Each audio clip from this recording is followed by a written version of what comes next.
Guys, আজকে আমরা যাব দিনাজপুর জেলার মানকিরা নামক একটি জায়গায়।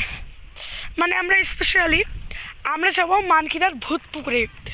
এখানে এই বটগাছটি হচ্ছে মানকিরা হিন্দুপাড়ার ঢোকার সোজা রোড। এইখানের পরিবেশ অনেক সুন্দর, প্রাকৃতিক পরিবেশ, মেঘের পরিবেশও অনেক ভালো। আপনারা এখানে আসতে পারেন এবং প্রাকৃতিক সৌন্দর্য উপভোগ করতে পারেন। এই মানকিরা নামক জেলার ভূতপুকুরের একটি কাহিনী রয়েছে।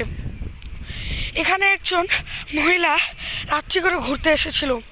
তো এই পুকুরে তিনি নামছিলেন, অনেক মজা করছিলেন, খুবই সাহস নিয়ে।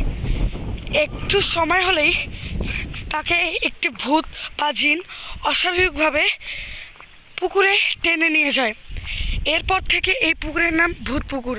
আমাদের সাথে অনেক যাত্রী যাবে দেখতে যে ভূতপুকুরটা কেমন। আমাদের দেখে আপনারা ভুল করেও এখানে আসবেন না। যদি এসেও থাকেন তাহলে অনেক সেফটি নিয়ে আসবেন, কারণ এদিকে একটি ভয়ানক জাতির সাপ রয়েছে।